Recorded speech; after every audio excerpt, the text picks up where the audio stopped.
ప్రజారామపూర్వా సంధ్యా ప్రవర్తతే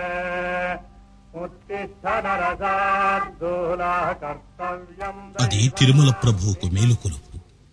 ఈ ప్రశాంత సుందర సుప్రభాత గీతికాలహరులు మన అంతరాత్మలను ప్రబోధిస్తూ సచ్చిదానంద స్వరూపమైన పరమాత్మ సామీప్యాన్ని సాక్షాత్కారాన్ని కలిగిస్తాయి.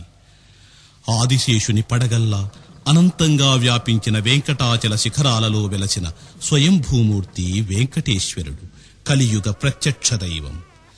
తరతరాల మానవజాతి విశ్వాసాలకు సంకేతంగా నిలిచిన వెంకటపతిని ఎందరో మహాభక్తులు సేవించి తరించారు. 15వ శతాబ్దానికి చెందిన తాళ్లపాక అన్నమాచార్యులు వెంకటేశ్వరుని మీద 32,000 సంకీర్తనలు వచించాడు. నందకాంశ సంభూతుడైన ఈ మహాభక్తుడు 16వ ఏట భగవత్ సాక్షాత్కారాన్ని పొంది సంకీర్తనలకు శ్రీకారం చుట్టాడు. ఈ పదకవితా పితామహుని కీర్తనలే రామదాసు, క్షేత్రయ్య, త్యాగయ్య వంటి తర్వాతి వాగ్గేయకారులకు మార్గదర్శకమయ్యాయి. పురందరదాసుల వారు వీరి సంకీర్తనలను స్వామి సన్నిధిలో ప్రత్యక్షంగా విని ప్రశంసించారు. దక్షిణాపథంలో భజన సంప్రదాయానికి ఈ సంకీర్తనాచార్యుడే నాంది పాడాడు. భక్తి, సంగీత, సాహిత్యాల త్రివేణీ సంగమమైన అన్నమయ్య పాటలు ఆబాలగోపాలం హాయిగా పాడుకునేవి. దేశీయమైన ఈ మధుర సారస్వతం క్షీర సముద్రం లాంటిది. అన్నమయ్య అంతరంగ బహిరంగాలలో నిలిచిన తత్వం వెంకటేశ్వరుడే. ఆడినా పాడినా, పొగడినా తెగడినా, కసరినా కొసరినా, కలసినా కలహించినా ఆతనితోనే.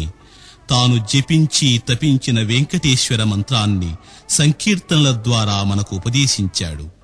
లోక కళ్యాణం కోసం పాటుపడ్డ ఆ శ్రీనివాసదాసుడు తన స్వామితో కడసారిగా ఇలా అంటున్నాడు: ఇవి నీ కీర్తిని చాటే పుష్పాలు, నీ పాదాలకే సమర్పించాను.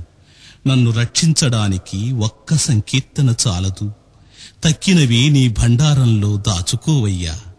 ఆ వైష్ణవ భావకుసుమాలు నేటికి తిరుమల వీధులలో దివ్యవాసనలను వెదజల్లుతూనే ఉన్నాయి. ఈ తిరుమల గుడి గంటలు మన హృదయాలలో ప్రతిధ్వనించి భక్తి భావాలను రేకెత్తించవలే. అన్నమాచార్యుని మధుర సంకీర్తన రవళులకు మన ఆత్మలు ఉప్పొంగి నాట్యమాడవలే.